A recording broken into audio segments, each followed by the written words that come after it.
Sasa tunaingia katika kipengele kingine kidogo, nayo ni mapumziko. Kunao wale ambao wameandaliwa kwa ajili ya igizo lile la sihiri.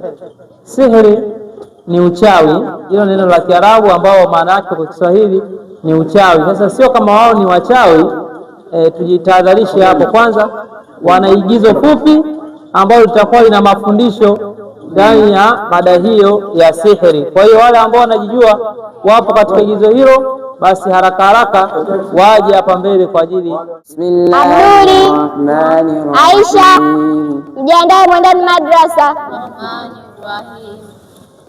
Inna anzalnahu fi lailatul qadr.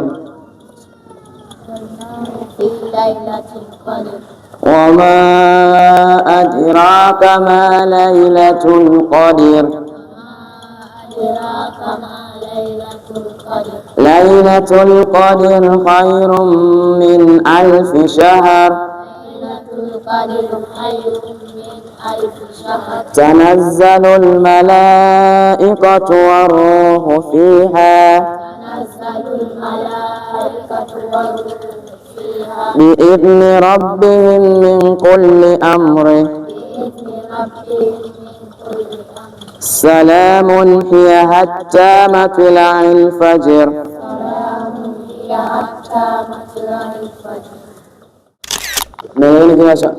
Kila ambacho nilichowafundisheni. Ndio ustaz. Mimi nyumbani mtakuja baadaye nasikilizeni.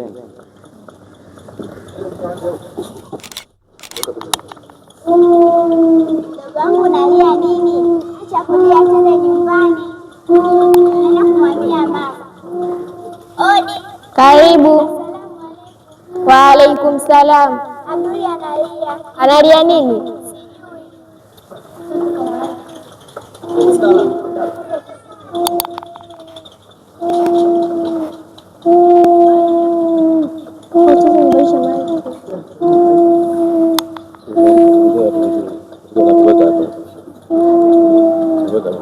Abduli unalia nini? Sema. Eswini mwangalia. Labda kalogo tungeka kwa mganga. Mimi kuna mganga wangu pale. Kuna mganga wangu. Sawa, twende. Anaitwa Duichogo, tukampeleke. Sawa. Sasa hivi. Salama. Odi mganga. Mkuu yuko? Ndio yuko, karibu. Asante. Mganga, sisi tuna shida. Tumemleta huyu hapa analia, lakini hatujui analia nini. Toka saa ngapi? Tangia alipoanza kurudi chuo. Haya, ngoja nimwangalie hapo.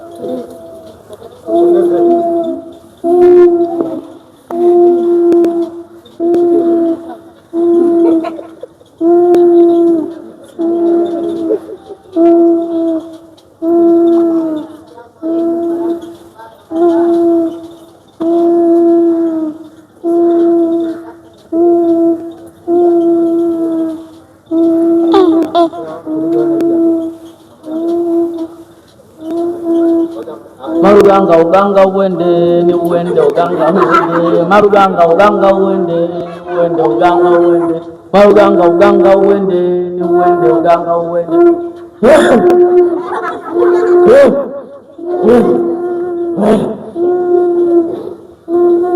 Huyu ana jini kubwa sana.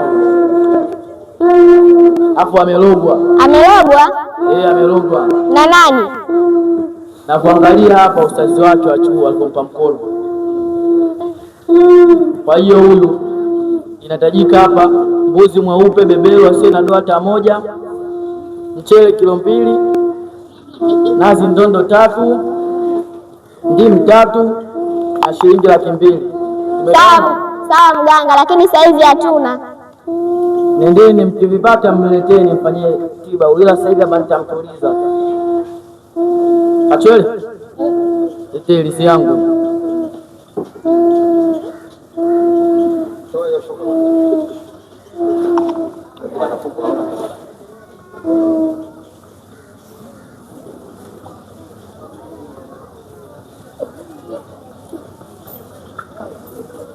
Aendeni.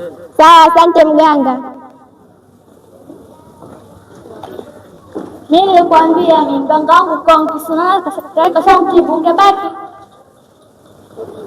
Asalamu alaykum wa rahmatullahi wa barakatuh. Kumekucha, kumekucha. Sisi na wanafunzi wenzake Abdul, mbona siku hizi hatumuoni chuo? Kwanza Aisha hajawaambia. Nasikia amempeleka kwa mganga. Ndiyo. Mganga yupi huyo? Adui Chogo. Inna lillahi wa inna ilaihi rajiun. Sasa wewe unatuambia sisi inna lillahi tumekufa? Kwani hiyo ni shirki? Mungu amekataza na pia mtume wake. Hiyo ni mtume. Wewe vipi? Bora mtawa wetu iangalie kwanza hiyo. Yeye ameshinda kujitetea itamtikaji huko. Nachukua mpeleka hospitali. Sawa, tumekuelewa, asante. Sasa tumpeleka hospitali.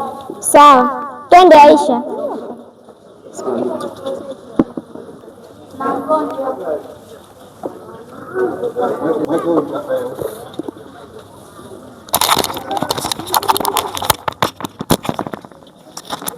Mgonjwa ana typhoid na damu chache. Sasa kwa hiyo tufanyaje? Akachukue dawa. Sawa, asante.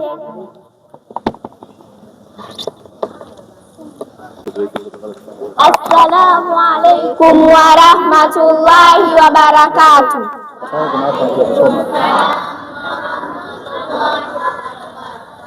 Kwa majina naitwa Sabina Yahya Alifa. Katika igizo hili nimeigiza kama mama yake Aisha. Kwa majina naitwa Samia Saidi. Katika igizo hili nimeigiza kama mama yake Abdul. Kwa majina naitwa Nuaila Yahya.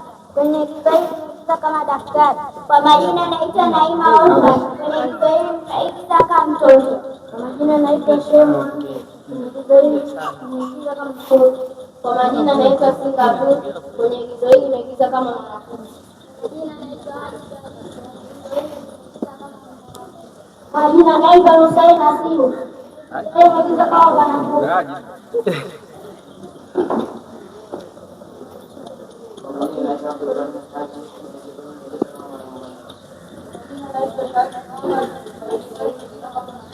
Kwa majina naitwa Nasr.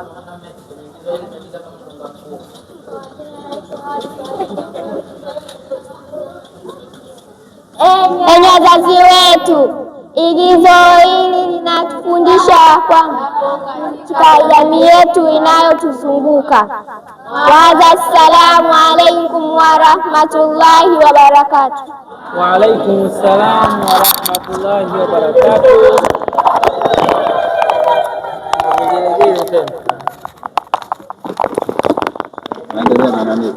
Naam, ndugu wazazi na wageni wote ambao mmehudhuria katika shughuli hii, tumeona hilo igizo dogo lakini lenye maana kubwa sana katika jamii yetu hii ya Kiislamu. Alhamdulillahi alladhi hadana lihadha wa ma kunna lahu linahtadiya laula an hadana Allah wassalatu wassalam ala rasulillahi sallallahu alayhi wasallam. Wa ba'd, ismi Nurat Abi Bashir Ummi Kulsum akisema mamakum bikal al-khuluqiyya kalimatu. Nataka nasomeni dua ya kula. Bismillahi rahmani rahim. Kwa jina la Mwenyezi Mungu mwingi wa rehema na mwenye kurehemu. Waadha, assalamu alaikum wa rahmatullahi wa barakatuh. Wa alaikum assalam wa rahmatullahi wa barakatuh. Anayefuata sasa mwanafunzi ni Nadia binti Hamis. Na hiyo kapu Nurat ndio huyo, inabidi atunzwe, lakini pia kikapu iko cha mwalimu kijae. Hiyo kama hiyo ingie huko. Nadia binti Hamis ndio amesimama tayari kwa ajili ya kutusomea maonyesho yake, na ajiandae baada yake Rashida Jamal. Rashida Jamal ajiandae. Assalamu alaikum warahmatullahi wabarakatuh. Cheka kama hiyo. Alhamdulillahi alladhi hadana lihadha wa ma kunna lahu linahtadiya laula an hadana Allah. Wassalatu wassalam ala rasulillahi sallallahu alayhi wasallam. Wa ba'd. Ismi Nadia Hamisi, ana Taalibatu, mimi ni mwanafunzi fi madrasati, katika madrasa shura wahidun, shura moja, tahta kiadati, chini ya kiongozi Ustadh Ali bin Musa, Ali Musa. Waqaftu amamakum, na nimesimama mbele yenu, kuridu, ninataka, anuhadithukum, wazungumzia mada tu somo. Anashara walmubashiruna biljanna, masahaba 10 waliobashiriwa kuingia peponi. Abubakar Siddiq, Omar bin Khattab, Uthman bin Affan, Ali bin Abi Talib, Saad bin Abi Waqqas, Abdurrahman bin Aufil, Said bin Zaid, Abu Hubaida bin Jarrah, Taha bin Abdullah, Zubair bin Am, wa ilahunna. Assalamu alaikum warahmatullahi wabarakatuh. Wa alaikum assalam warahmatullahi wabarakatuh. Huyo ndo Binadia binti Hamis. Anayefuata ni Rashida binti Jamal. Wakati Nadia anatunzwa, basi Rashida atangulie moja kwa moja katika stage na ajiandae. Baada yake Harith Walid ajiandae.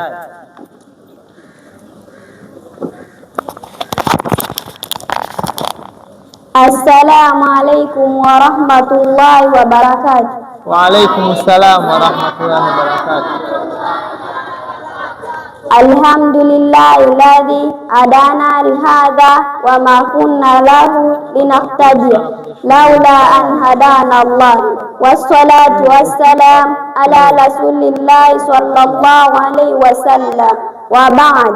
Ismi, jina langu Rashida Jamal, ana Taalibatu, mimi ni mwanafunzi fi madrasati, katika madrasa shula wahidun, shula moja, tahta kiadati, chini ya kiongozi Ustadh Ali bin Musa, Ali Musa. Waqaftu amamakum, na nimesimama mbele yenu, uridun, ninataka, antuhadithukum, kuwazungumzia mada tu somo. Min asmai al-Qur'an, miongoni mwa majina ya Qur'an, wa sifati, na sifa zake, al-Qur'an wa dhikru al-Furqan. Qur'ani utajwa na kuweka wazi. Min sifati al-huda, miongoni mwa sifa zake na kuweka wazi na ponyo. Min sifati al-huda, miongoni mwa sifa zake uongofu. Wa nuri wa shifau,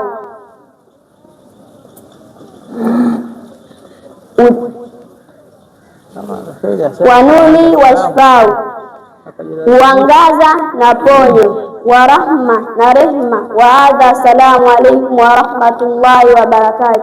Wa alaikum assalam wa rahmatullahi wa barakatuh. Naam, Harith Walid Musa, popote ulipo, na jiandae. Sheikh Muhammad, yani mwenyewe tu Sheikh. Sasa wacha tusikie na vitu vyake baada ya Harith.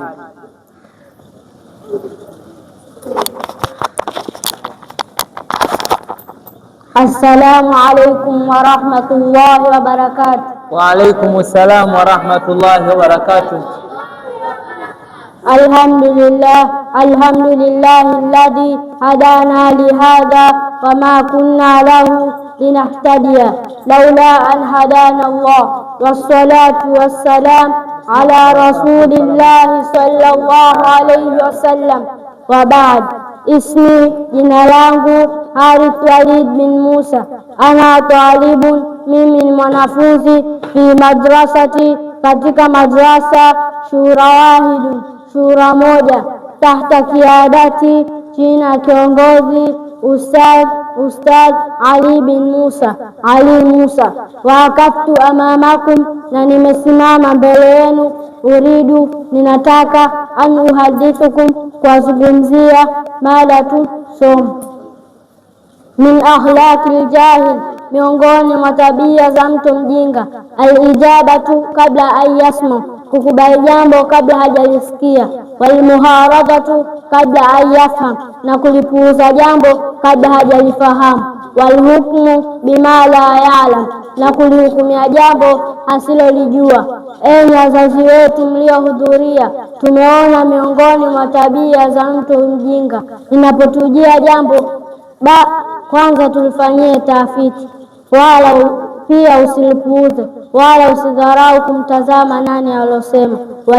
Wa ilahuna, assalamu alaikum wa rahmatullahi wa barakatuh. Wa alaikum assalam wa rahmatullahi wa barakatuh. Huyo ni Harith bin Walid. Anayefuata sasa ni mwanafunzi Sheikh Muhammad. Yani yeye mwenyewe tumesema ni Sheikh. Sasa vitu ambavyo atavishusha hapa vitakuwa ni vizito zaidi. Na ajiandae baada yake Abdul Karim Haji ajiandae baada ya Sheikh Muhammad. Assalamu alaikum wa rahmatullahi wa barakatuh. Wa alaikum assalam. Alhamdulillahi alladhi hadana lihadha wa ma kunna lahu linahtadiya laula an hadana Allah. Wassalatu wassalam ala rasulillahi sallallahu alayhi wasallam. Wa ba'd. Ismi, jina langu Sheikh Muhammad. Ana talibun, mimi ni mwanafunzi. Fi madrasati, katika madrasa. Shura wahidu, shura moja. Takta kiadati, chini ya kiongozi Ustadh Ali bin Musa, Ustadh Ali Musa. Waqaftu amamakum, na nimesimama mbele yenu. Uridu, ninataka. An nuhaddithukum, kuwazungumzia. Madatu, somo. Qala Rasulullah sallallahu alayhi wasallam, sayati alaikum zaman, zitafika zama kwenu nyinyi. Yakunu fi shay'ukum hakimun, atakuwa kwenu mtu mzima mwenye kufanya madhambi. Wa ulamaikum munafiki, na wasomi watakuwa wanafiki. Waswairukum la yaktarimu kabira, na mdogo atamheshimu mkubwa. Waniyukum la yusaid fakira, na matajiri atasaidia fukara maskini. Wa ilahuna wa hadha. Assalamu alaikum wa rahmatullahi wa barakatuh. Wa alaikum assalam wa rahmatullahi wa barakatuh. Huyo ndio Sheikh Muhammad. Anayefuata sasa ni Abdul Karim Haji. Naam, Sheikh naona kapendwa kweli. Kikapu nacho kipendwe, kikapu cha mwalimu kionekane. Naam, anayefuata huyo ni Abdul Karim Haji, na baada ya Abdul Karim Haji tutapata igizo fupi la kutuonyesha namna ya kuswali. Naam, kwa wale ambao wameandaliwa kwa ajili ya kuonyesha igizo hilo la swala, basi waanze kujiandaa mapema. Endelea. Assalamu alaikum wa rahmatullahi wa barakatuh. Wa alaikum assalam wa rahmatullahi wa barakatuh. Alhamdulillahi alladhi hadana lihadha wa ma kunna lahu linahtadiya laula an hadana Allah. Wassalatu wassalam ala rasulillahi sallallahu alayhi wasallam. Amma ba'd. Ismi Abdul Karim Haji. Ana talibun, mimi ni mwanafunzi. Fi madrasat, katika madrasa. Shura wahid, shura moja. Tahta qiyadat, chini ya kiongozi Ustadh Ali bin Musa, Ali Musa. Waqaftu amamakum, na nimesimama mbele yenu. Uridu, ninataka. An uhadithukum, kuwazungumzia. Madatu, somo. Aqabirul mujrimin, wa kubwa Quraish wa Makuraish. Alladhina amaru, ambao walamrisha. Bikatilun nabiyyu sallallahu alayhi wasallam, kumuua mtume sala na amani zimie juu yake. Wahum, nao Abu Lahab, Al-Hakam bin Abi As, Hakam mtoto wa As, Uqba bin Abi Mu't, Uqba mtoto wa Mu't, Umayya bin Khalaf, Umayya mtoto wa Khalaf, Nadhiru bin Harith, Nadhiru mtoto wa Harith, Zam'a bin Al-Aswad, Zam'a mtoto wa Aswad, Ubayya bin Khalaf, Ubayya mtoto wa Khalaf, Abu Jahl bin Hisham, Abu Jahl mtoto wa Hisham. Nabihi bin Hijjaj, Nabihi mtoto wa Hijjaj. Ndugu pamoja na wazazi wetu, uadui dhidi ya watu wema umeanza tangu enzi za mitume, hivyo tuvumilie katika yale yote yanayotupata, na ndiyo napanda daraja mbele ya Allah subhanahu wa ta'ala. Wa hadha, assalamu alaykum wa rahmatullahi wa barakatuh. Wa alaykum assalam wa rahmatullahi wa barakatuh. Naam, huyo ndiye mwanafunzi Abdul Karim Haji, na kama vile ambavyo nimetangulia kusema hapo awali kwamba hapa kwenye madrasa yetu Shura Moja wanafunzi pia wanafundishwa namna ya kusimamisha swala. Maanake tubaki sisi tu wazazi kutowasimamia watoto wetu katika utekelezaji wa swala tano, lakini wanafunzi hapa madrasa wanafundishwa namna ya kuzitekeleza swala kwa vitendo. Sasa kwa kuonyesha hilo, sasa hivi watakuja wanafunzi kwa ajili ya kuja kutuonyesha igizo fupi la swala, kama ambavyo nimesema, swala kwa vitendo. Kwa hiyo wale ambao wameandaa swala popote pale walipo waje hapa mbele. Naam, sisi wengine wote tukae kimya tukisikiliza kinachoendelea. Allahu akbar. Shaanza ule washaendelea. A'udhu billahi minash shaitanir rajim. Bismillahir rahmanir rahim. Alhamdulillahi rabbil alamin. Arrahmanir rahim. Maliki yawmiddin. إياك نعبد وإياك نستعين. اهدنا الصراط المستقيم. صراط الذين أنعمت عليهم غير المغضوب عليهم ولا الضالين.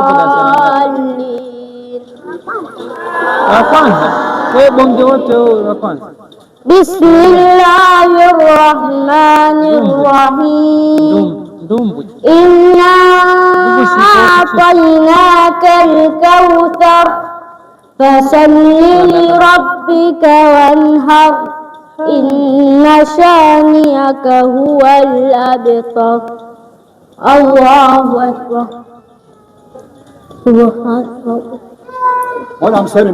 Subhana rabbiyal azim. Subhana rabbiyal azim. Subhana rabbiyal azim. Sami'a Allahu liman hamidah. Rabbana walakal hamd. Allahu akbar. Subhana rabbiyal a'la. Subhana rabbiyal a'la. Subhana rabbiyal a'la. Allahu akbar. Rabbi ighfirli warham. Allahu akbar. Subhana rabbiyal a'la. Subhana rabbiyal a'la. Subhana rabbiyal a'la. Allahu akbar. A'udzu billahi minasy syaithanir rajim.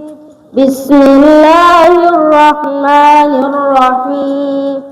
Alhamdulillahi rabbil alamin. Ar-rahmanir rahim. Maliki yawmiddin.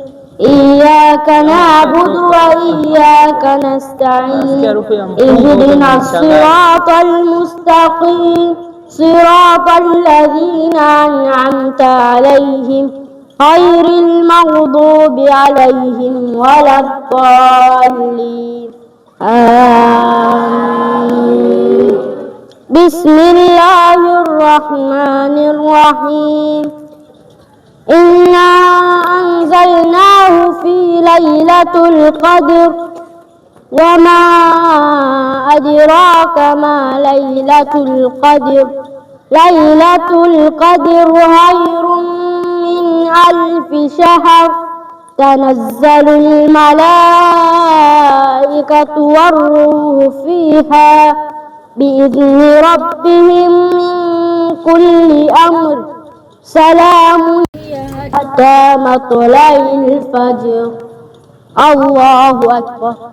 Subhana rabbiyal azim. Subhana rabbiyal azim. Subhana rabbiyal azim. Sami Allahu liman hamida. Sauti. Allahu akbar. Sauti. Subhana rabbiyal azim. Subhana rabbiyal azim. Allahu akbar. Rabbi ighfirli warhamni. Allahu akbar.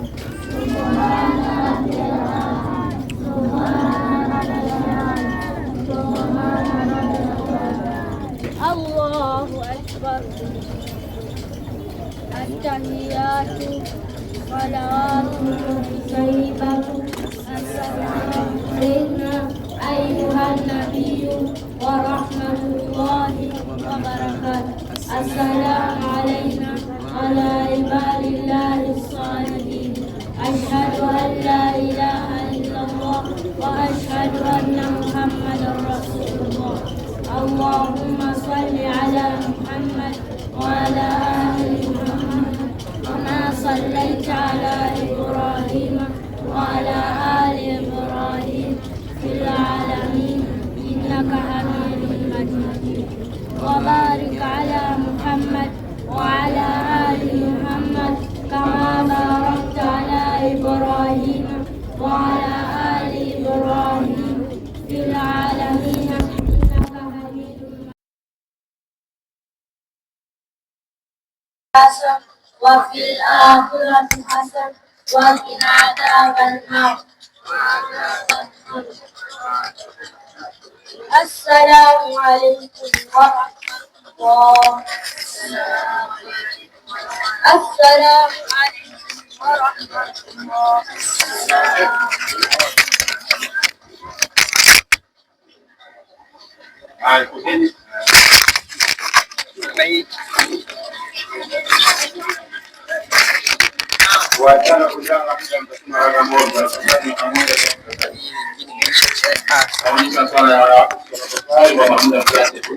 Waraka moja tu mnasalimia. Haraka haraka, mjipange safu. Haraka sana. Imamu katika mtu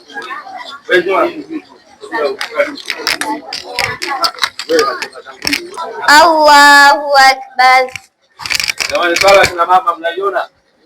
Subhanaka Allahumma wa bihamdika wa tabaraka ismuka wa ta'ala jadduka wa la ilaha ghairuka. Bismillahirrahmanirrahim. Alhamdulillahi rabbil alamin. Ar-Rahmanir-Rahim. Maliki yaumiddin. Iyyaka na'budu wa iyyaka nasta'in. Ihdinas siratal mustaqim. Siratal ladzina an'amta 'alaihim ghairil maghdubi 'alaihim waladdallin.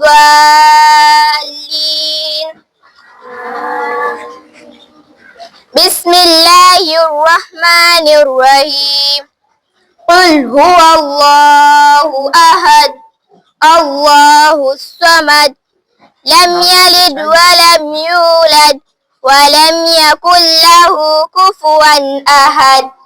Allahu akbar. Subhana rabbiyal azim. Subhana rabbiyal azim. Subhana rabbiyal azim. Sami Allahu liman hamida. Rabbana walakal hamdu. Allahu akbar. Subhana rabbiyal a'la. Subhana rabbiyal a'la. Allahu akbar. Rabbi ufilli. Rabbi ufilli. Allahu akbar. Subhana rabbiyal a'la. Subhana rabbiyal a'la. Subhana rabbiyal a'la. Allahu akbar. At-tahiyyatu lillahi wassalawatu wattayyibatu. Assalamu alayka ayuhan nabiyyu wa rahmatullahi wa barakatuh. Assalamu alayna wa ala ibadillahi salihin. Ashhadu an la ilaha illallah wa ashhadu anna Muhammadan Rasulullah. Allahumma salli ala Muhammad wa ala ali Muhammad kama sallaita ala Ibrahim wa ala ali Ibrahim fil alamin innaka Hamidum Majid.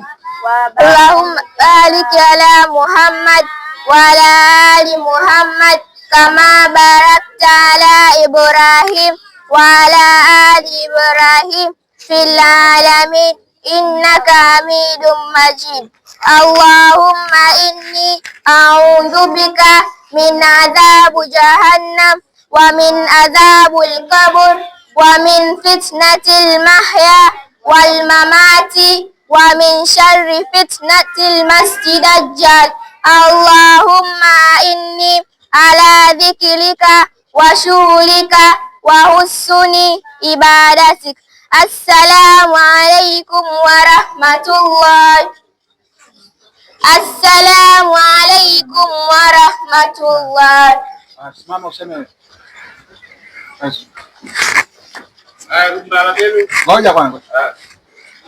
Enyi wazazi wetu akina mama, swala hii tuliyoiswali hapa ni swala ambayo inaswaliwa na akina mama kama imamu wao atakuwa ni mwanamke, lakini kama wataswalia msikitini itawalazimu imamu wao awe anayeswalisha msikitini. Assalamu alaikum warahmatullahi. Wa alaikum salam wa rahmatullahi wa barakatuh. Naam, ndugu wazazi na wageni, naona tumewaona na tumewaelewa kile ambacho wamekisema. Takbir Allah.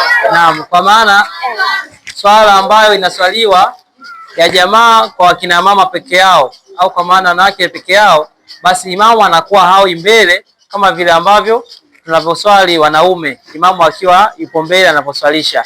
Tofauti kidogo na yenyewe anakuwa miongoni mwa safu ile ile ya kwanza, japo anazidi kidogo mbele tofauti na wao. Lakini kikubwa zaidi tumewasikia vijana wetu, tumewaona watoto wetu kwamba swala wanaijua. Muhimu sasa ni sisi kuwahimiza wao kuja madrasa kusoma na yale mapungufu madogo madogo kupambana nayo kwa ajili ya kuweza kuyakamilisha. Takbir Allah. Takbir Allah. Mwalimu amefanya kazi hajafanya? Walimu wamefanya kazi. Basi hiki kikapu ngoja nikisogeze hapa tena katikati. Kazi imefanya. Naam, sasa tuendelee mbele kwa sehemu ambayo imebakia, tunaelekea mwishoni. Mwanafunzi Najma na hadana lihadha wa ma kunna lahu linahtadiya laula an hadana Allah wassalatu wassalam ala rasulillahi sallallahu alayhi wasallam. Wabad ismi, jina langu Najma Nasib. Ana talibatun, mimi ni mwanafunzi. Fi madrasati, katika madrasa. Shura wahid, shura moja. Takta kiadati, chini ya kiongozi Ustaz Ali bin Musa, Ali Musa. Wakaftu amamakum, na nimesimama mbele yenu. Uridu, ninataka. Anuhadisukum, kuwazungumzia mada tu somo.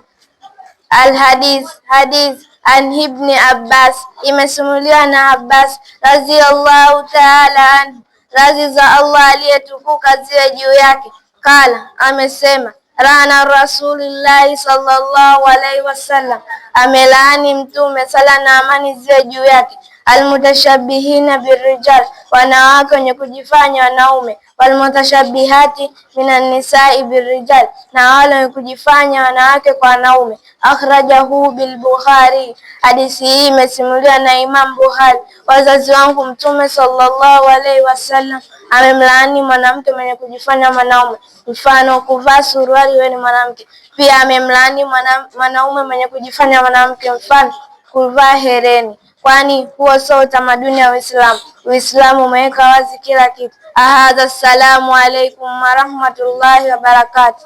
Wa alaikum assalam warahmatullahi wabarakatuh. Ujumbe huo tunabidi tuuchukue na tufanye kazi, tusiseme utandawazi, msichana akavaa nguo za kiume au mvulana akavaa nguo za kike tukasema ndio kumekucha utandawazi. Basi tufanyie kazi ujumbe huo. Nuwaira binti Yahya kokote alipo naye asogee katika stage na ajiandae baada yake. Samia Said, Samia binti Said ajiandae.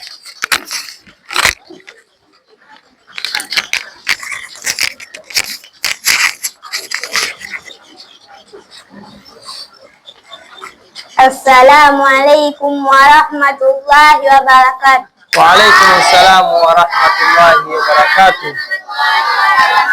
Alhamdulillahi alladhi hadana lihadha wama kunna lahu linahtadiya laula an hadana Allah. Wassalatu wassalam ala rasulillahi sallallahu alayhi wasallam. Wabad, ismi, jina langu Nuwaira binti Yahya. Ana talibatu, mimi ni mwanafunzi, fi madrasati, katika madrasa, shura wahidu, shura moja, tahta kiadati, chini ya kiongozi Ustaz Ali bin Musa, Ali Musa. Wakati amamakum, na nimesimama mbele yenu, uridu, ninataka anuhadithukum, kuwazungumzia mada tu somo. Qala Rasulullahi sallallahu alayhi wasallam, amesema mjumbe wa Mwenyezi Mungu, rehma na amani zimshukie juu yake, yaqulul abdu mali, atasema mja mali yangu, inna malahu min mali thalatha, hakika yeye katika mali yake ni vitu vitatu. Maakala faafna, kila alichokila anakimaliza, au labisa faabela, kila alichovaa kikaharibika, au ata faaktana, kila alichotoa kikamsaidia. Wamasi wa dhalika, na kinyume na hivyo, fahuwa dhahibu, wenye kuondoka, watariku linnasu, na kuachia watu wengine. Enye wazazi, hadithi hii inatufundisha kwamba kilicho chako kila ulichokula au ulichovaa kikaharibika au ukatoa kwa ajili ya Allah, inapaswa kuyazingatia mambo hayo, kwani mjue nani amuozi na dhambi halisi haulipi. Mwenyezi Mungu analipa kile unachokifanya. Failahuna wa hadha. Assalamu alaikum warahmatullahi wabarakatuh. Wa alaikum assalam warahmatullahi wabarakatuh. Takbir, takbir. Naam, sasa anafuata binti huyu Samia binti Said, ndio anayefuata sasa, na ajiandae baada ya Samia Sabrina binti Yahya. Tunaelekea mwishoni, kwa tukae kwa utulivu tukisikiliza kwa makini. Assalamu alaikum warahmatullahi wabarakatuh. Wa alaikum assalam warahmatullahi wabarakatuh. Alhamdulillahi alladhi hadana lihadha wama kunna lahu linahtadiya laula an hadana Allah. Wassalatu wassalam ala rasulillahi sallallahu alayhi wasallam. Wabad, ismi, jina langu Samia binti Saidi. Ana twalibatun, mimi ni mwanafunzi, fi madrasati, katika madrasa, shura wahidun, shura moja, tahta kiadati, chini ya kiongozi Ustaz Ali bin Musa, Ali Musa.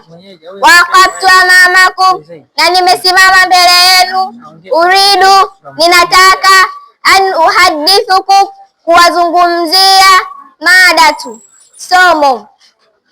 Bismillahirrahmanirrahim, kwa jina la Mwenyezi Mungu mwingi wa rehema mwenye kurehemu. Maana al-Qur'an, maana ya Qur'an, huwa nayo kalamullahi ta'ala, ni maneno ya Allah aliyetukuka, al-munazzal, yaliyeteremshwa, ala rasulillahi sallallahu alayhi wasallam, kwa Mtume sallallahu alayhi wasallam. Almutaabadu bitilawati, yanasomwa kwa matili. Almabedu bisurati lfatha, inaanza na surati lfatha. Almakhtu bisurati nnas, na inamalizia na surati nnas. Marahiru nuzulu lquran, vituo vilivyoshuka Quran. Thalathatu, viko vitatu. Wahia, navyo. Alawwal, ya kwanza. Marahilu, kituo cha kwanza. Minallahi, kwa Mwenyezi Mungu. Ila lauhil mahfuz, mpaka kwenye ubao uliohifadhiwa. Athani, ya pili. Minal lauhil mahfuz, kutoka lauhil mahfuz. Ila samai dunia, mpaka kwenye mbingu ya dunia. Athalith, ya tatu. Minas samai dunia, kutoka kwenye mbingu ya dunia. Ila nabii sallallahu alayhi wasallam, mpaka kwa Mtume sallallahu alayhi wasallam. Enyi wazazi wetu, huu ndio utaratibu wa kushuka kwa Qur'an. Inapasa juu yenu pia kufahamu mambo haya, kwani ndio msingi. Pia mtusimamie sisi watoto wenu katika kumfahamu Mungu wetu. Mkumbuke ya kuwa mtakuja kuulizwa siku ya Kiyama. Wa ilahuna, assalamu alaykum wa rahmatullahi wa barakatuh. Wa alaykum assalam wa rahmatullahi wa barakatuh. Takbir. Takbir. Naam, anapata pia zawadi hapo kutoka kwa mwalimu. Anayefuata sasa ni Sabrina binti Yahya, na ajiandae baada yake Shuaibu bin Omar. Kijana Shuaibu bin Omar ajiandae baada ya Sabrina. Assalamu alaykum wa rahmatullahi wa barakatuh. Wa alaykum assalam wa rahmatullahi wa barakatuh. Alhamdulillahi alladhi hadana lihadha wa ma kunna lahu linahtadiya laula an hadana Allah, wassalatu wassalam ala rasulillahi sallallahu alayhi wasallam. Wa ba'd. Ismi, jina langu Sabrina binti Yahya bin Khalifa. Ana talibatun, mimi ni mwanafunzi. Fi madrasati, katika madrasa. Shura wahidun, shura moja. Tahta kiadati, chini ya kiongozi Ustaz Ali bin Musa, Ustaz Ali Musa. Waqaftu amamakum, na nimesimama mbele yenu. Ulidu, ninataka. An uhadithukum, niwazungumzie. Madatun, somo. Bismillahir Rahmanir Rahim. Adadil anbiya wa rusuli, idadi ya manabii na mitume. Almazkurina fil Qur'an, waliotajwa katika Qur'an. 25, wapo 25. Nabiyan wa rasulan, wako manabii na mitume. Wahum, nao. Adam, Idris, Nuh, Hud, Saleh, Ibrahim, Lut, Ishaqa, Yusuf, Ayub, Shuaib, Musa, Harun, Dhulkif, Daud, Suleiman, Ilyasa, Alyasa, Yunus, Zakaria, Yahya, Isa, Muhammad sallallahu alayhi wasallam. Wa hadha, assalamu alaykum wa rahmatullahi wa barakatuh.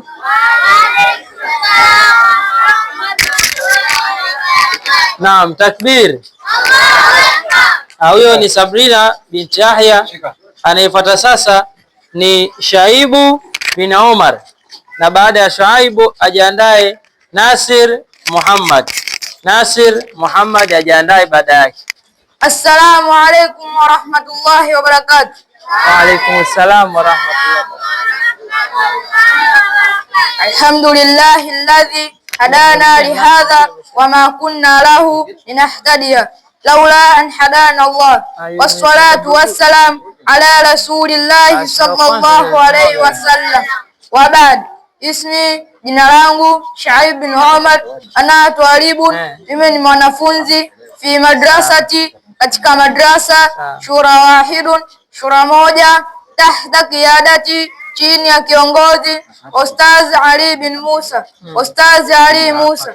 Waqaftu amamakum, na nimesimama mbele yenu. Ulidu, ninataka. An uhadithukum, kuwazungumzia. Madatu, somo. Bismillahir Rahmanir Rahim. Maana imanu bil yawmil akhir, maana imani ya kuamini siku ya mwisho, bil yaumil akhir, huwa tasdiqul jazim, kuamini siku ya mwisho nayo ni kusadikisha moja kwa moja bil yaumil akhir, wama yakunu min al ashrati saa, kuamini siku ya mwisho ni yale yanatokea siku ya kiyama, wama yakunu fi min al hisabi wal mizan, na yale yanayotokea katika hisabu na mizani, kwa maana ya kipimo. Dalilu qawlu ta'ala, na dalili kauli zake Allah aliyetukuka, innama tu'aduna lasadiq, hakika yale mlioahidiwa ni ya kweli. Wa inna ad-dina lawaqi, hakika siku ya mwisho ipo. Wa ilahuna wa hadha. Assalamu alaykum wa rahmatullahi wa barakatuh. Huyu ni Singa. Naam, huyo ni Shuaibu bin Omar. Anayefuata sasa ni Nasir Muhammad. Nasir, haya ndio mtaalamu wetu wa lugha ya alama, na wa mwisho ambaye atakuja kufunga kabla ya wa mwisho ni Singa bin Khamis. Ajiandae. Assalamu alaykum wa rahmatullahi wa barakatuh.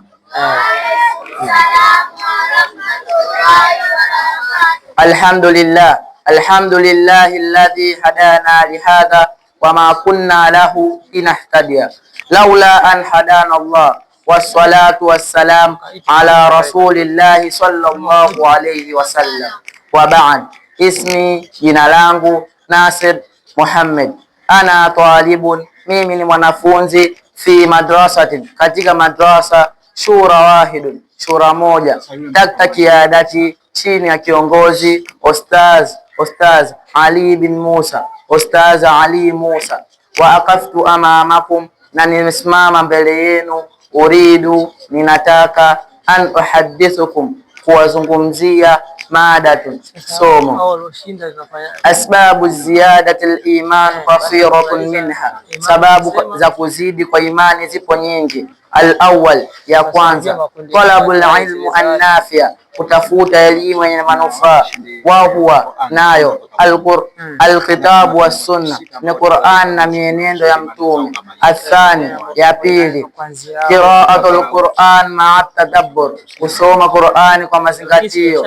Athalitha, ya tatu, ta'ammul ayati llahi al-kawniyya wa mahlukatihi, kuzingatia aya au maneno ya Mwenyezi Mungu yale ya kihali na kuumba kwake. Arabiu, ya nne, al-iktharu min dhikrillahi, kukithirisha kwa wingi kumtaja Allah. Al-khamis, ya tano, al-amru bil ma'rufi wan nahyu 'anil munkar, kuamrisha mambo mema na kukataza mambo maovu.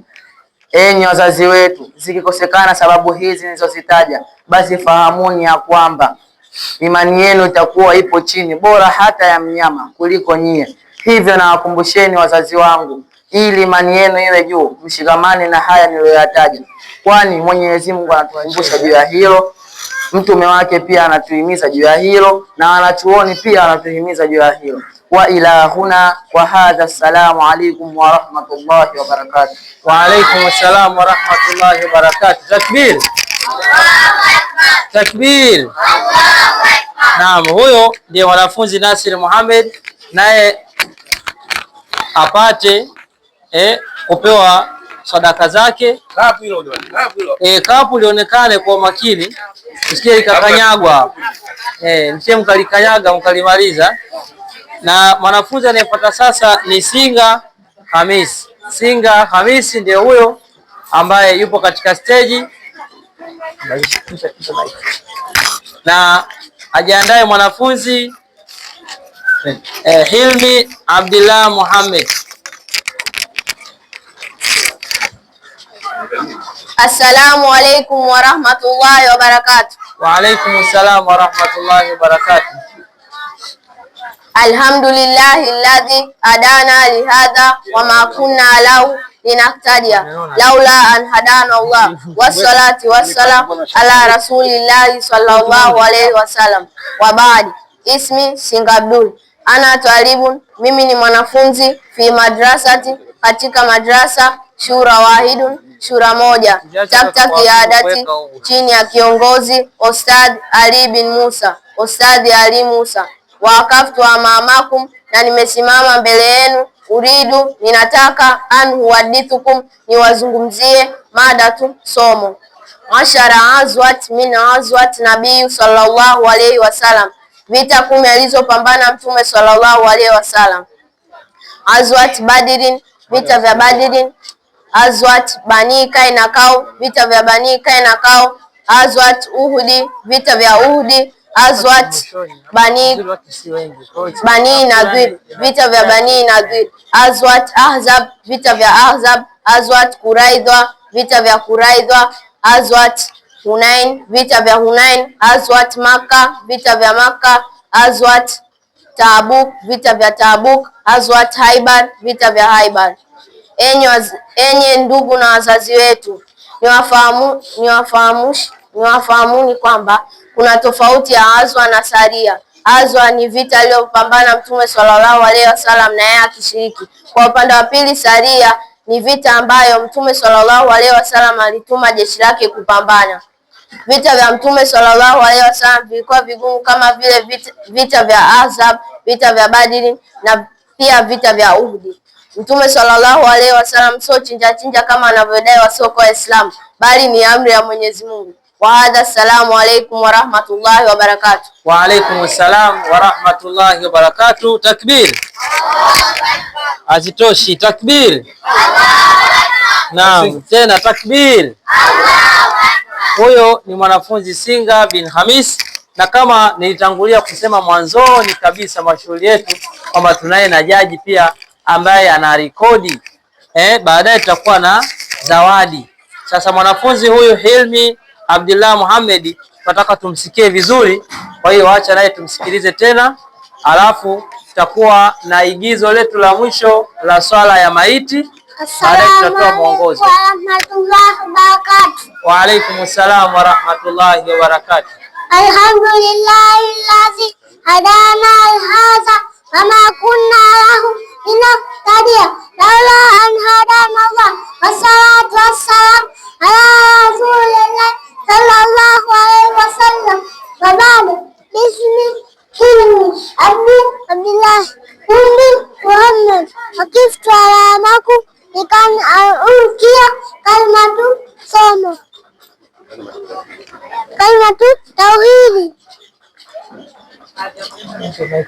Man rabbuka, nani mola wako? Rabbi Allahu, wangu Mwenyezi Mungu. Allazi, yule ambaye alakani, alioniumba mimi. Alakani. Man rabbuka, nani mola wako? Rabbi Allahu, wangu Mwenyezi Mungu. Allazi, yule ambaye alakani, alioniumba mimi. Wazakani, kanishukuru mimi. Akanasa jamiha. Naomba mtoto ahadha. Assalamu alaykum wa rahmatullahi wa barakatuh. Wa alaykum assalam wa rahmatullahi wa barakatuh. Takbir. Takbir. Naam, huyo ndiye mwanafunzi Hilmi Abdullah bin Muhammad. Naam, kwa sasa atunzwe. Naam, atunzwe na kikapu pia kitunzwe. Namba hiyo mic. Namba mic. Hapa ni swala sasa maiti. Naam, sasa tunaingia katika igizo letu la mwisho la swala ya maiti. Wakati huo majaji wetu bado wanaendelea kufanya mchakato wa kupata matokeo na tutapata kujua nani wameshinda. Katika upande wa Qur'ani tutapata kuona wanafunzi wa kwanza mpaka wa 4, na wanafunzi wetu wengine wa mada zilizobaki tutapata wanafunzi 6 kwa ajili ya kupata zawadi. Kwa hiyo wale ambao maalum kwa ajili ya kutuonyesha, naam, kwanza ataoshwa maiti kisha ataswaliwa. Lakini huu ni mfano wanatuonyesha watoto wetu, sio kama kuna maiti kweli. Wanaonyesha mfano wa kuswalia.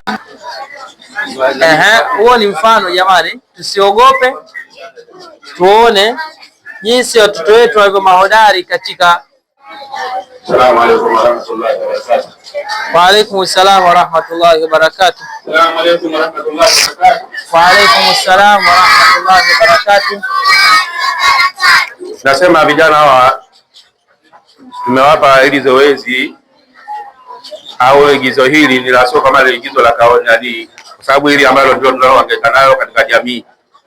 Watu wanafiwa, utakuta asilimia kubwa wanashindwa mtu kuzika. Akwambia mfuateni shehe Mwenge, Kariakoo, hali ya kuwa uwezekano wa sisi wenyewe tukatekeleza jambo hili. Sasa tumeona kwamba nao watu hawa ambao tunawafundisha katika elimu yetu hii ya dini ambayo itakayowasaidia leo na kesho, tumewafundisha katika zoezi hili. Sasa huyu tuliomweka hapa sio kama amekufa kweli, maana msije wakasema kwamba ndio hivyo tena, lakini haya ni igizo katika mafunzo ambayo tumefundishwa, kwa sababu hata sisi tulivyokuwa tumefundishwa kule tulikuwa tumefanya na vitendo. Tumefanya na nini? Na vitendo. Naomba, ndio maana tumeweka benchi hapa juu kwa ajili kwamba msinyanyuke, kila mtu aangalie vizuri. Wewe nyamaza. Sasa kuosha pale. Zoezi la kwanza zoezi la kwanza wataanza kumosha maiti. Wakishamaliza hapo watampisha sanda. Wakishampisha sanda ndipo baada wataenda kuswalia. Wakishamaliza kuswalia basi wenyewe wataelezea, kwa sababu jinsi mwanzo na mwisho wake unavyoanza.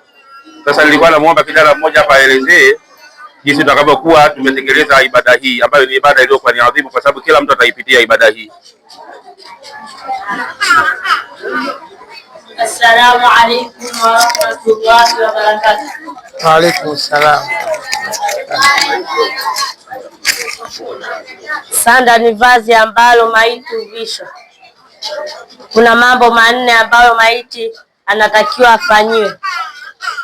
La kwanza, kuosha. La pili, kuvisha sanda. Ya tatu, kuswaliwa. Ya nne, kuzikwa. Sasa tuone wakati wanaanza kuosha namna wanavyoosha.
Jamani, muangalie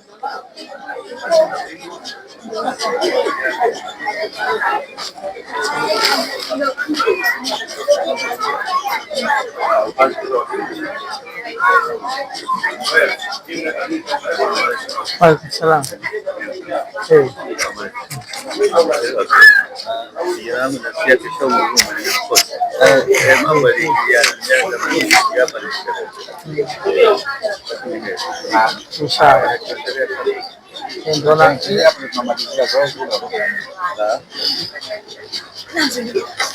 Anaonyesha jinsi gani anaoshwa maiti na kusali.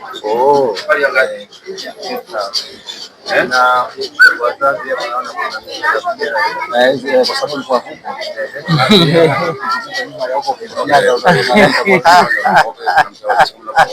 kwa sababu mtoto amesoma vizuri sana, naangalia baba na mama hawapo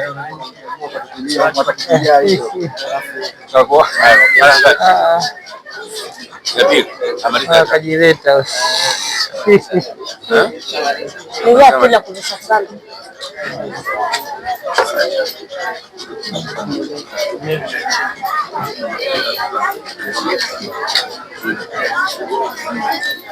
muhimu bwana, jambo muhimu. Sasa tunaingia kwenye jambo la pili ambalo ni kuvisha sanda. Sanda ya mwanaume ina vipande vitatu na sanda ya mwanamke ina vipande vitano. Mbona basi tumuombe bwana. Ni nani bwana? Si ndio wa mwisho? Hapo basi hata muda mrefu. Sasa hivi. Sasa naingia kwenye jambo la pili ambalo ni kuvishwa sanda. Sanda ya mwanaume ina vipande vitatu na sanda ya mwanamke ina vipande vitano. Amesoma hata mama na msikia soma kwa nyonge kabisa. Tunaanza kwenda kula.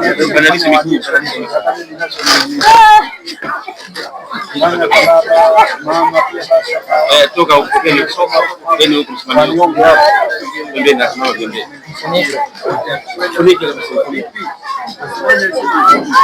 Naam, tizame, ndivyo hivyo tutakuja kufanywa hivyo. Kama tunavyoona maiti ndio hivyo yupo tayari kwa ajili ya hatua inayofuata. Naona akina mama tayari mioyo inaanza kuwapiga piga. Yani tayari yashajipanga huyo. Mashehe walikuwepo hapa, lakini naye huyo alishaandaa pumzi za ziada. Kwa hata angekaa dakika 5 kwenye hicho kitambaa bado angekuwa anafanya vizuri. Naam, takbir. Takbir. Naam, sasa hilo igizo limeisha, lakini ndio kusalia sasa, nataka salia. Wanafuata katika upande wa kusalia. Haya, nyinyi tuendelee na salia sasa. Na watafanya mfano wa kusalia. Namuomba mwanafunzi Singa Hamis kama hayupo katika hili igizo aje hapa karibu. Allahu Akbar. Bismillahirrahmanirrahim. Alhamdulillahi rabbil alamin. Arrahmanirrahim. Maliki yawmiddin. Iyyaka na'budu wa iyyaka nasta'in. اهدنا الصراط المستقيم صراط الذين أنعمت عليهم غير المغضوب عليهم ولا الضالين.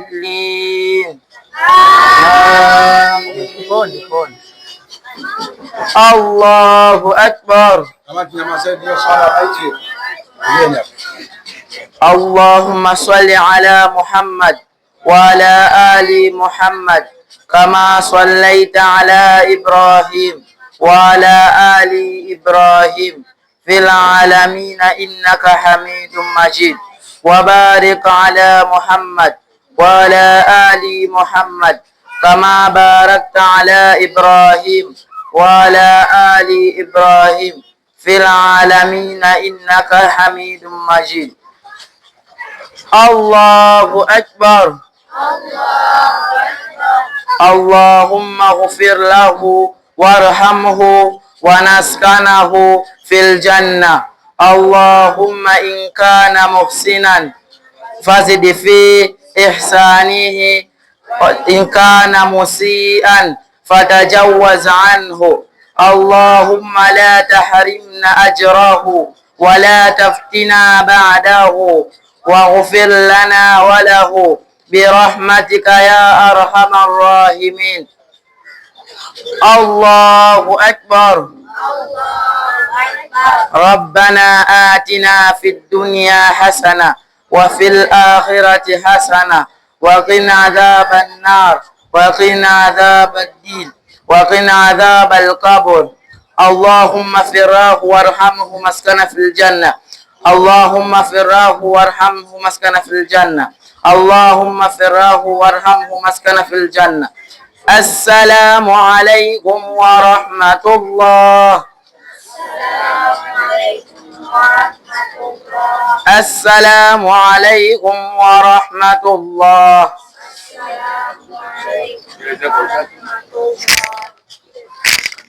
Swala hii ya maiti mnaposwali hamtaki kuachana. Pia kama maiti mnayemswalia ni mwanamke, imamu atasimama katikati ya maiti, na kama mnayemswalia ni mwanaume, imamu atasimama kwenye kichwa cha mwanaume. Wa hadha. Assalamu alaykum wa rahmatullahi wa barakatuh. Wa alaykum assalam wa rahmatullahi wa barakatuh. Naam, tumemwelewa imamu wetu na ndio mashehe wetu wameswalia, wameonyesha namna ya kuosha pamoja na kuswalia maiti. Tuelewe vizuri aliposema atakapokuwa maiti ni mwanaume, kwamba imamu atasimama kwenye kichwa, sio kichwani kwa maana mkanyage maiti, yani usawa wa kichwa cha maiti. Lakini ikiwa aliyefariki ni mwanamke, imamu atasimama usawa katikati, kwa maana maeneo ya tumboni, lakini sio kumkanyaga, maana usawa wake. Naam, tuelewe vizuri hapo. Sasa kama vile ambavyo tulitangulia mwanzoni kusema, tunao majaji ambao wao wanafanya mchakato, wapo wanachakata matokeo haya, lakini inaweza katokea fulani na fulani maksi zake zimegongana, zimekuwa moja. Ili kumtafuta mshindi, basi lazima mmoja wapo tumuone anasoma vizuri zaidi. Kwa hiyo tunaye mwanafunzi Singa Hamisi, yeye atarudia tena kusoma kwa mara nyingine ili tupate kurekodi vizuri maksi zake. Naam, baada yake tamkaribisha mwalimu hapa, imamu. Naam, tuanze kwanza na Singa, tumsikilize.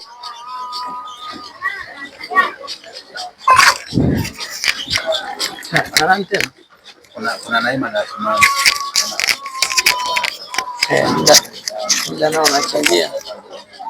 Assalamu alaykum wa rahmatullahi wa barakatuh.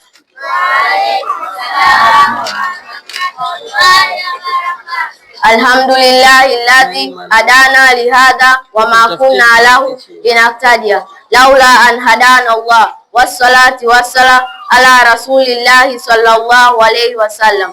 Wa baad. Ismi Singa Abdul, ana twalibu, mimi ni mwanafunzi fi madrasati, katika madrasa Shura Wahid, shura moja takta kiadati, chini ya kiongozi Ustadh Ali bin Musa, Ustadh Ali Musa. Wa akaftu amamakum, na nimesimama mbele yenu. Uridu, ninataka anuhadithukum, niwazungumzie mada tu somo. Ashara azwat min azwat nabii sallallahu alayhi wasallam, vita 10 alizopambana Mtume sallallahu alayhi wasallam. Azwat Badrin, vita vya Badrin. Azwat Bani Kainakau, vita vya Bani Kainakau. Azwat Uhudi, vita vya Uhudi. Azwat Bani Nadhir, vita vya Bani Nadhir. Azwat Ahzab, vita vya Ahzab. Azwat Quraidha, vita vya Quraidha. Azwat Hunain, vita vya Hunain. Azwat Maka, vita vya Maka. Azwat Tabuk, vita vya Tabuk. Azwat Haibar, vita vya Haibar. Enyi wazazi na ndugu zetu, niwafahamishi kwamba kuna tofauti ya azwa na saria. Azwa ni vita ambayo Mtume sallallahu alaihi wasallam ameshiriki. Kwa upande wa pili, saria ni vita ambayo Mtume sallallahu alaihi wasallam alituma jeshi lake kupambana. Vita vya Mtume sallallahu alaihi wasallam vilikuwa vigumu, kama vile vita vya Ahzab, vita vya Badr na vita vya Uhud.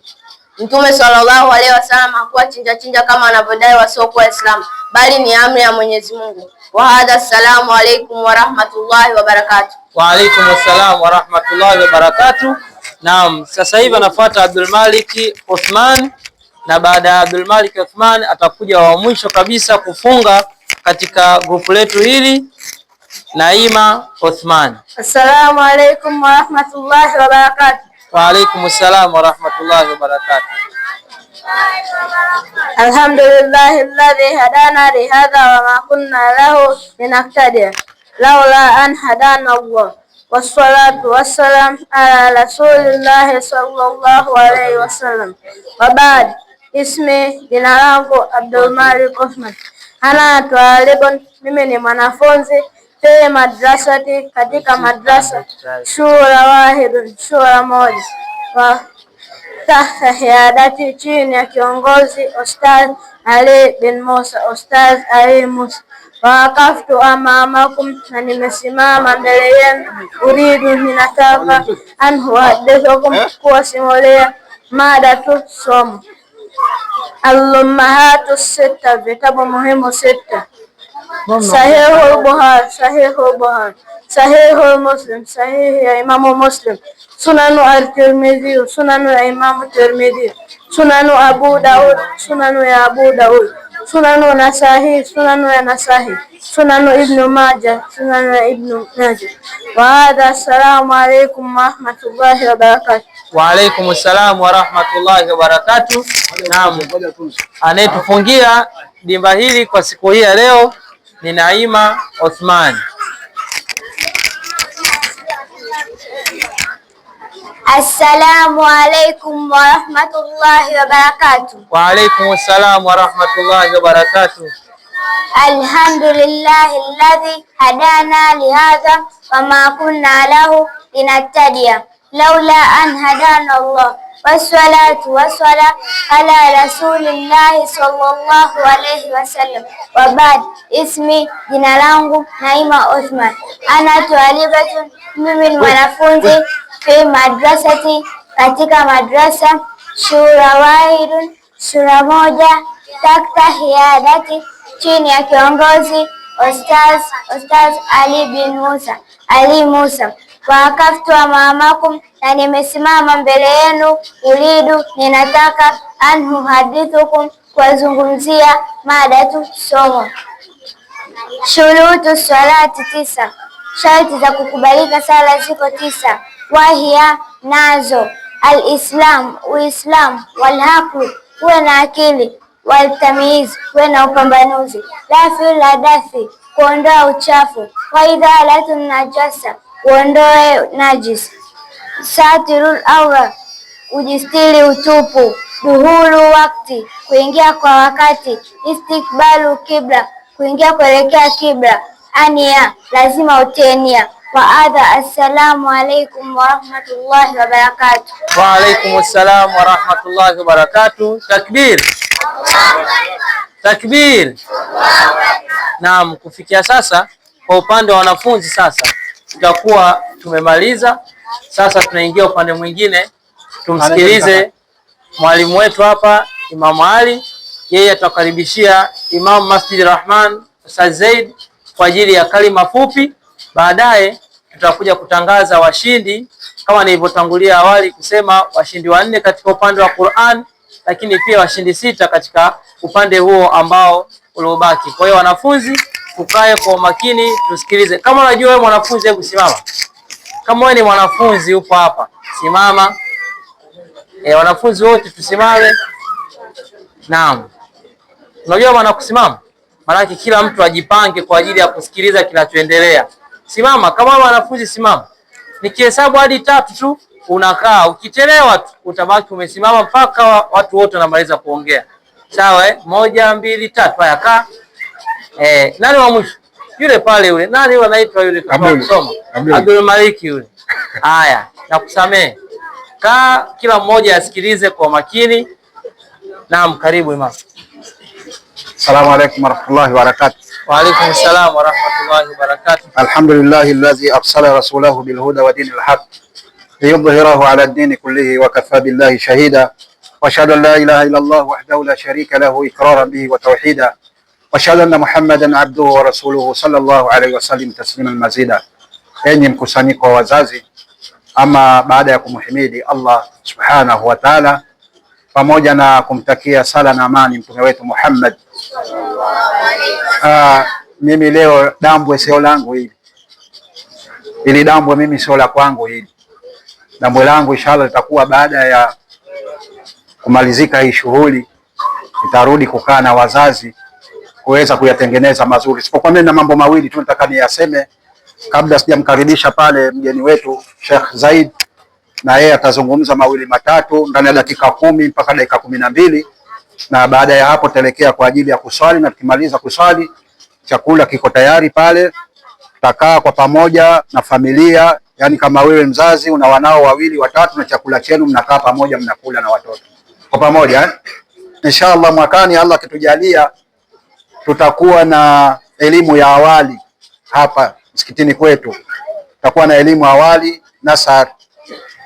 Kwa hiyo tunakuombeni wazazi, kiwa una mtoto wa miaka 2, miaka 3, miaka 4, inawezekana kuna wengine watoto wengine wanasoma mbali huko, na walimu wanaowafundisha huko wanawapa thakafia nyingine, yani tamaduni zisizokuwa za Uislamu.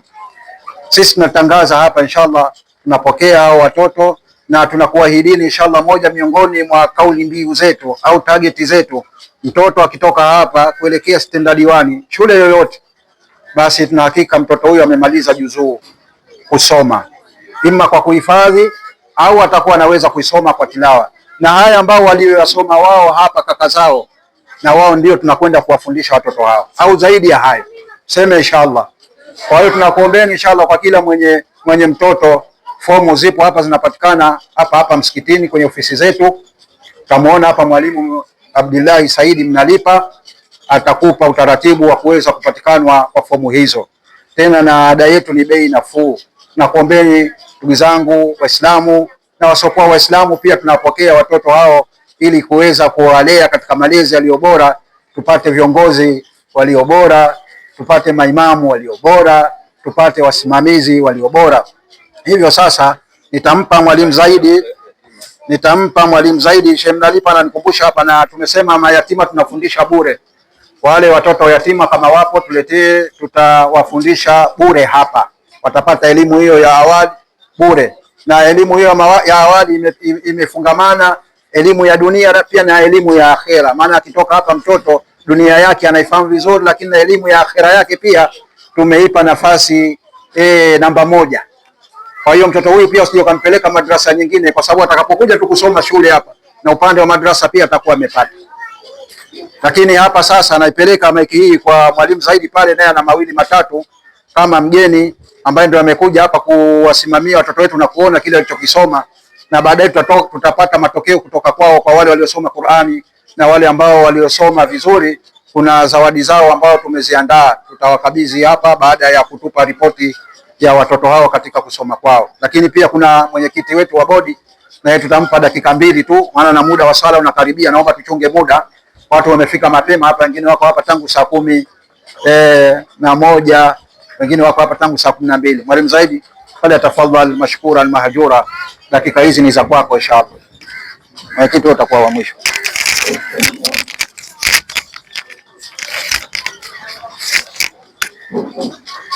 Assalamu alaikum warahmatullahi wabarakatuh.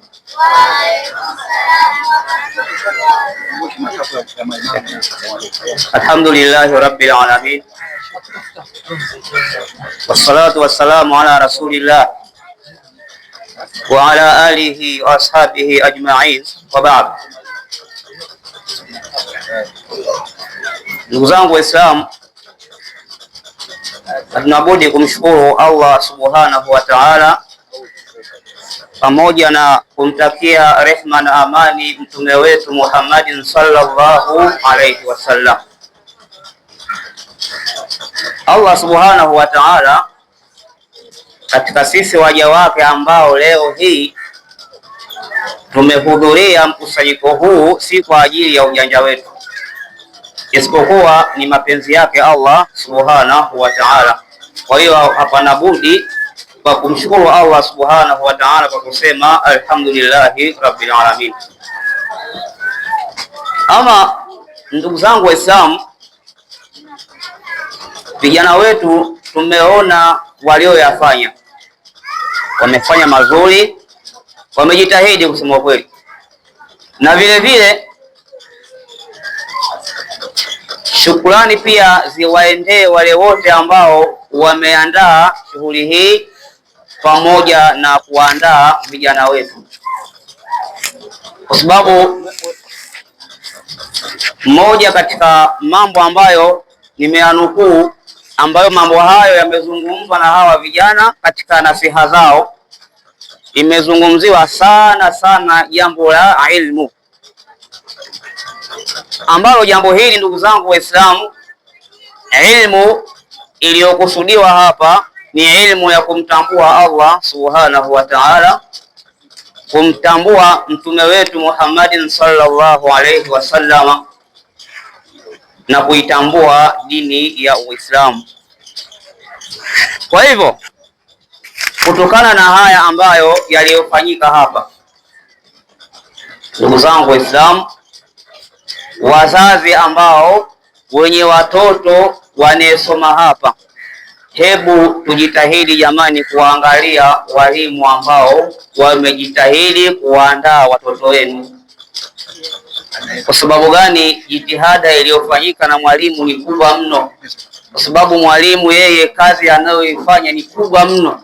Mwalimu anayekusomeshea mwanao, yani ni sawasawa na fundi seremala.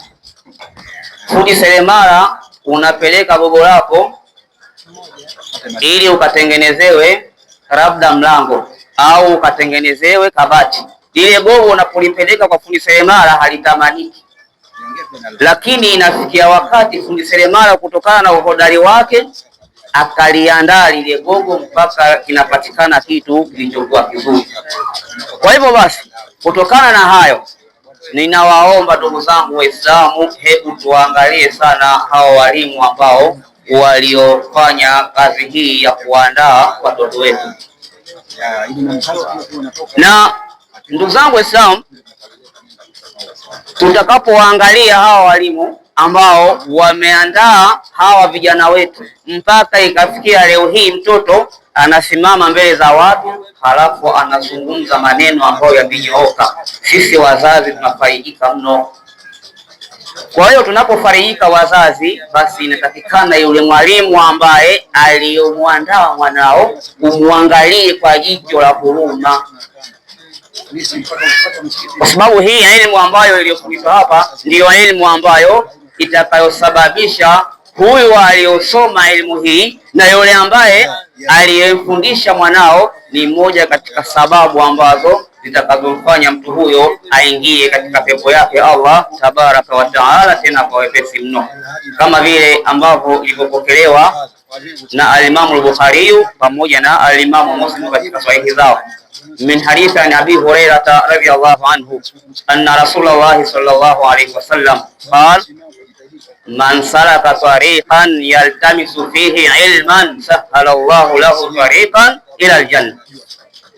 Mtume sallallahu alayhi wasallam anasema,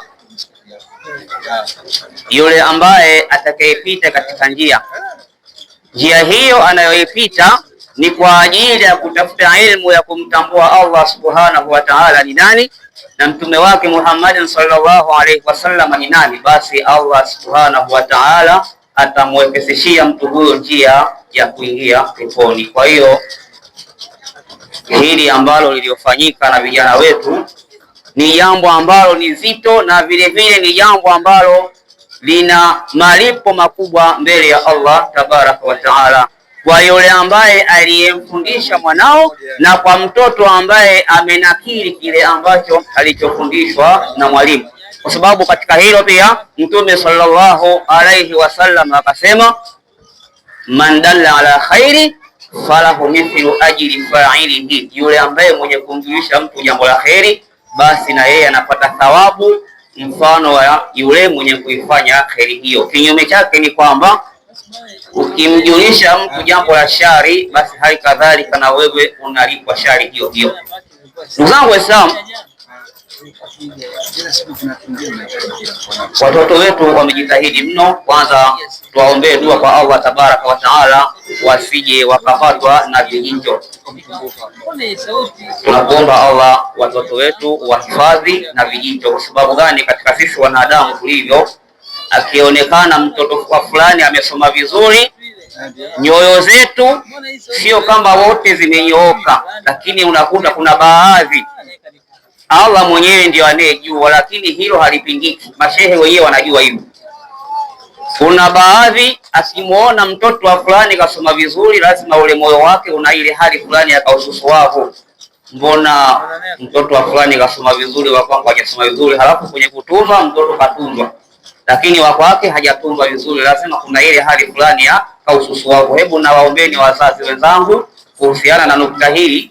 Hebu pigeni moyo konde kwamba haya ni mambo ya kawaida, kila mtu anapata kulingana na vile ambavyo Allah subhanahu wa ta'ala alivyomruzuku. Kwa hiyo usije ukaingia kifundo eti kwa sababu mwanao hajapewa zawadi nyingi, lakini mwana wa fulani kapewa zawadi nyingi. Hapana, haya yote ni makadirio yake Allah subhanahu wa ta'ala. Na pia ndugu zangu Waislamu, hasa wazazi, kuhusiana na hawa vijana wetu ambao wanasoma hapa, sisi walimu wa madrasa tunakuwa na changamoto nyingi. Miongoni mwa changamoto, mfano mwalimu wa madrasa inawezekana akapanga ratiba kwamba wanafunzi nahitaji wafike madrasa labda saa 1:30 au saa 2 kamili. Basi inawezekana huo muda ambao mwalimu ameupanga wa saa 2 kamili au saa 1:30 mwalimu akabaki peke yake, hapo wanafunzi bado hawajafika. Na maana wanafunzi ndio wanamkuta mwalimu yeye kashafika madrasa, ambaye hii si katika nidhamu iliyokuwa nzuri.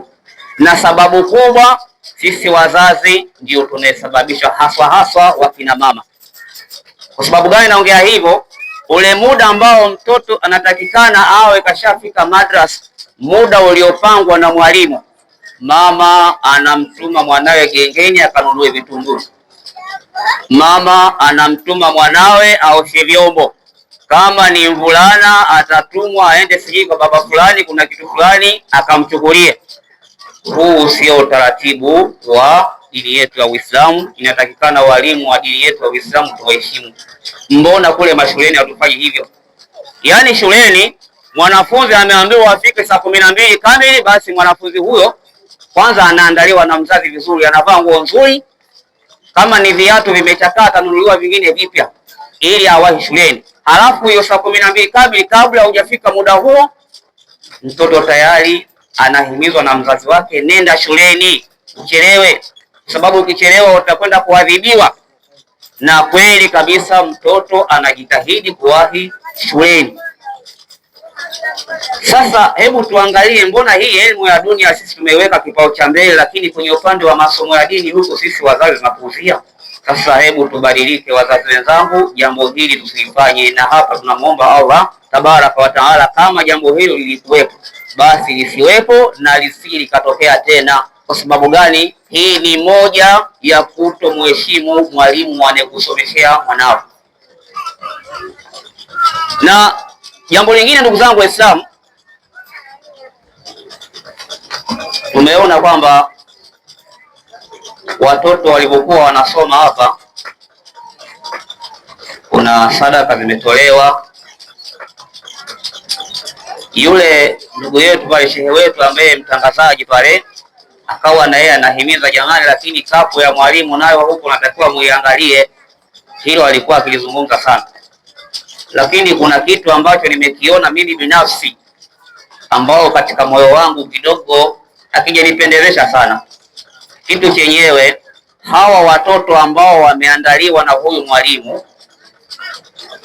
kwenye kupongezwa na kupewa zawadi, mzazi alikuwa anatoa zawadi ya maana, lakini ukija kwenye ile kapu ya mwalimu ambayo na yeye anatakiwa apewe asante kwa ajili ya kazi aliyoifanya, yani kidogo ni mtihani.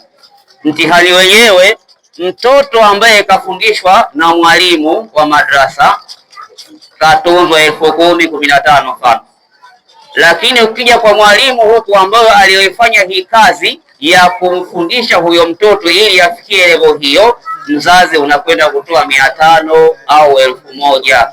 Hii ndugu zangu Waislamu tunampa unyonge mwalimu wetu. Ina maana kazi anayoifanya kana kwamba vile hajafanya kazi ya maana.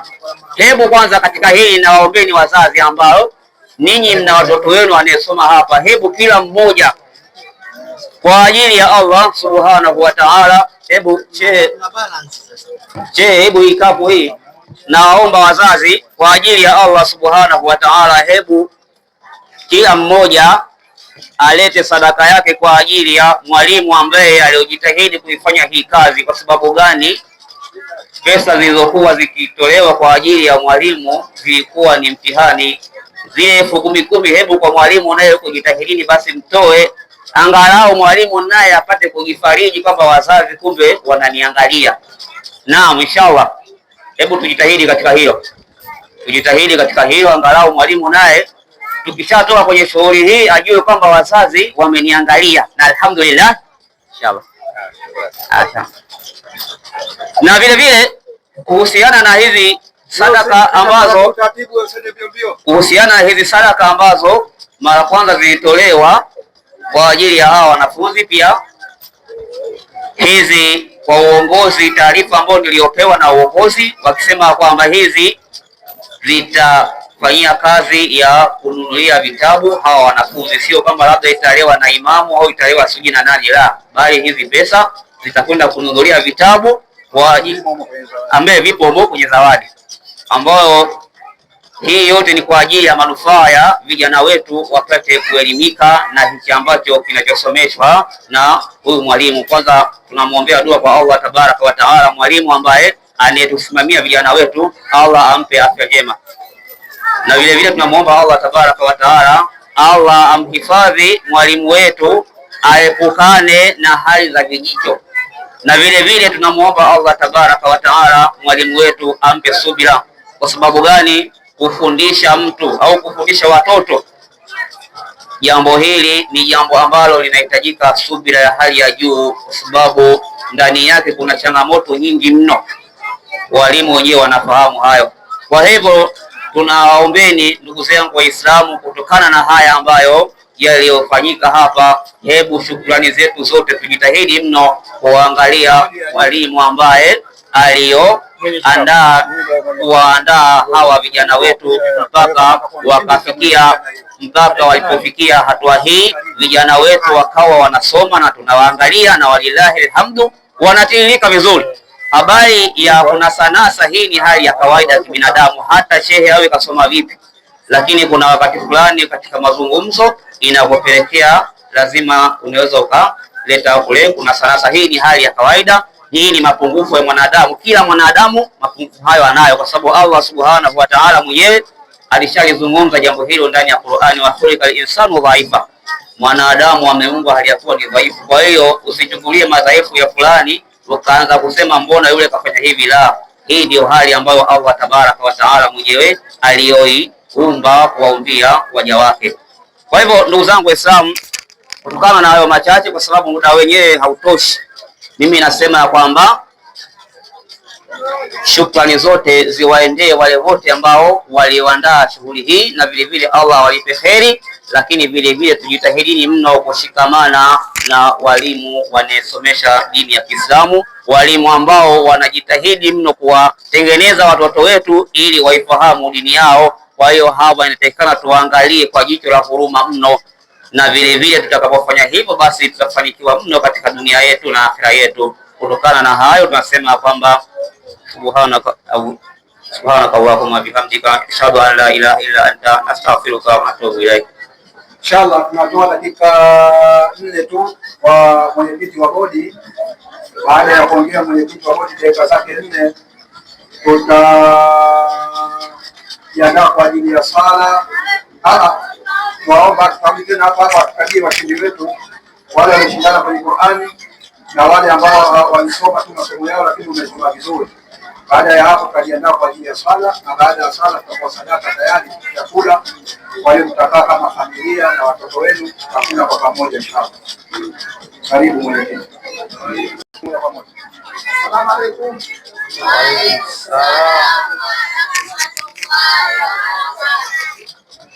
Kwanza mimi namshukuru kwanza Mwenyezi Mungu aliyetuneemesha kwa afya mpaka tunakutana hapa.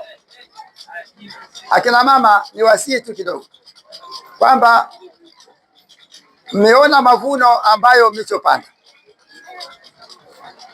Hauwezi kupanda mawe ukapata nini mahindi, hapana. Leo mmeona mlichokipanda. Naomba ushirikiano. Akina mama, naomba ushirikiano wa hali ya juu. Haya matunda hayo ya kukusaidia baadaye baada kutoka katika maisha haya ni tegemeo kubwa sana. Na hiki kituo sasa ndio kinaanza kunini, kinapamba moto sasa hivi. Tunataka iwe zaidi. Hii tuliyofanya leo hii, mwaka kesho nataka iwe zaidi. Na nielewa, tunayo mambo mengi sana hapa. Tuna ujenzi wa msikiti mkubwa kuliko huu baadaye tutabomoa. Kwa hivyo mategemeo yetu, matarajio yetu ya baadaye ndio hayo. Tunataka kujenga msikiti mkubwa. Kwa hivyo akina mama, ushirikiano na muweze kuelewana. Na mwashawishi akina mama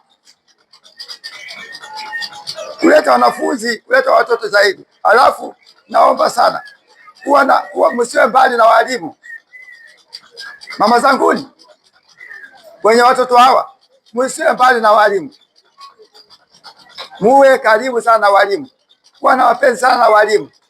Vinginevyo mnaongea tunavyokaja mkasalimia. Wapo watu wewe na kwepo hapa. Wakeza wapo. Kwa hivyo naomba ushirikiano. Mimi sitazungumza zaidi. Msikiti ufanyika leo, nataka mwaka kesho iwe zaidi. Ushirikiano na hapa kituo hiki msio kama nakutana mpaka muda wa wanani tu, hapana. Huyu mtoto ule mwandaa leo huyu ndio wewe hata ukiingia kwenye kaburi, ukiingia kaburini makaburini ni mji, makaburi yote ni mji. Sasa pale nayo wana ushirika wao, wanasema kisa iko huku hujaacha mtoto, wenzao wananemeka pale.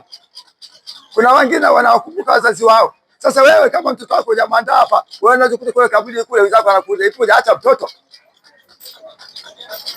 Kwa hivyo hayo mnayofanya haya ni matarajio ya baadaye. Mna maisha ambayo haya maisha dunia ya kupita.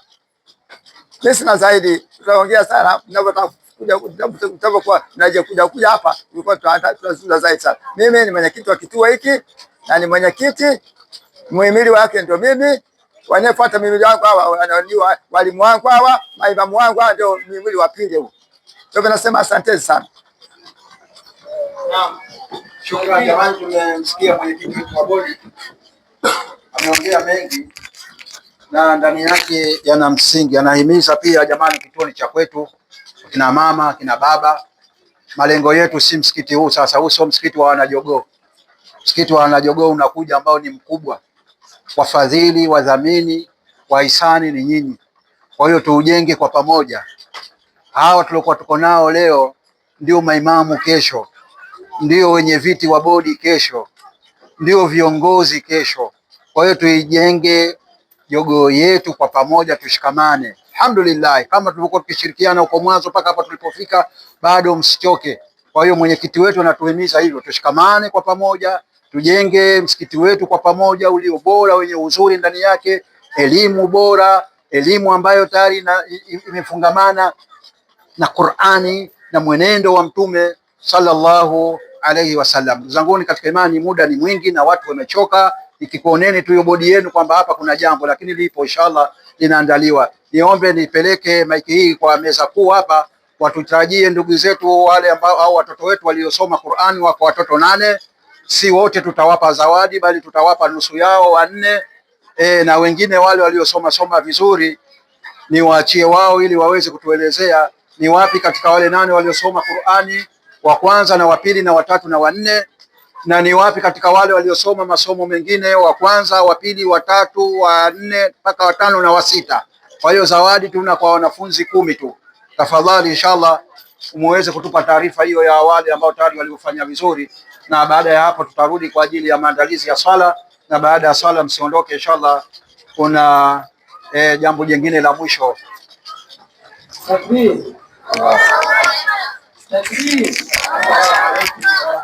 Barakatuh. Ndugu mwenyekiti, ndugu maimamu, wageni waalikwa, ndugu wazazi, ama sisi kama meza kuu tumesimamishwa kwa jambo moja. na nilo jambo la mwisho kabisa. Ama kama alivyosema imamu au mwalimu mkuu wa madrasa, walioshindana Qur'ani wako wanafunzi 8, lakini na wote wamefanya vizuri, lakini hamwezi kufanana. Waliofanya vizuri zaidi kuliko hao 8 wengine wako 4. Ama mtu wa kwanza kafanya zaidi kuliko wengine, lakini wamefanana kidogo, na yeye kapata 90%. Ni anaitwa Hamza bin Walid ambaye kapata 90%. Ndio mshindi wa kwanza.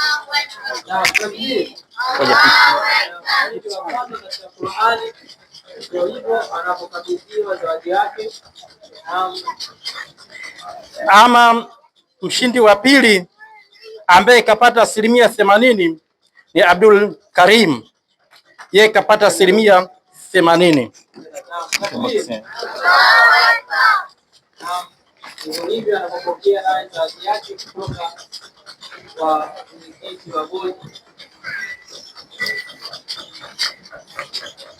Ama mshindi wa tatu ni Shaibu Umari ambaye yeye kapata 70%.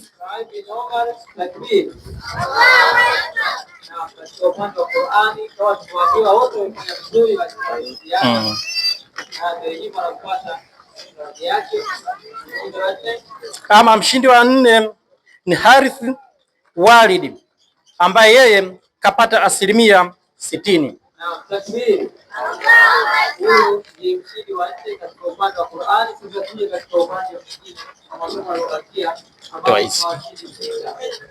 Ama upande wa mada au mawaidha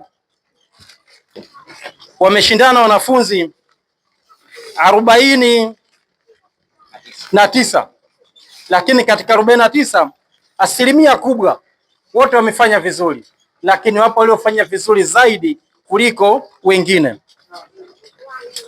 Namba 1 ni Shuaibu Umari.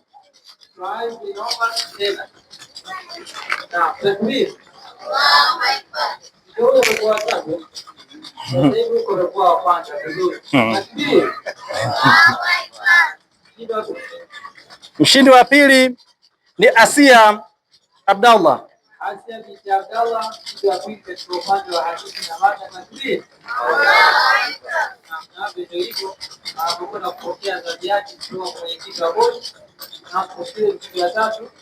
Mshindi wa tatu Majid Walidi.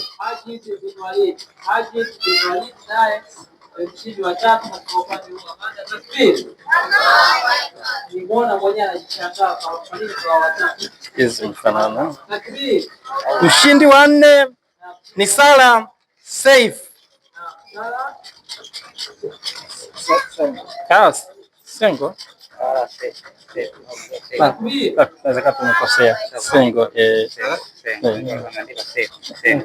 Sawa. Aya, Sala wa 4. Mshindi wa 5 Nasiri Muhammad.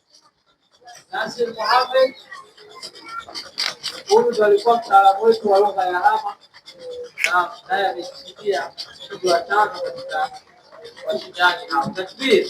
Ama mshindi wa 6 ndio wa mwisho ni Samia Said. Samia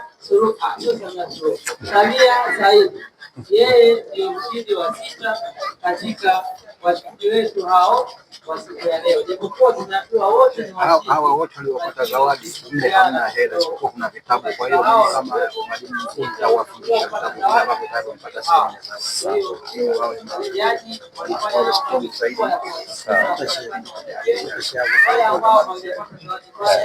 Kama wazazi wanaweza kufikisha zawadi yako mwenyewe na yenyewe pia utasaidia, sababu hakuna hata mmoja ambaye amefanya vibaya.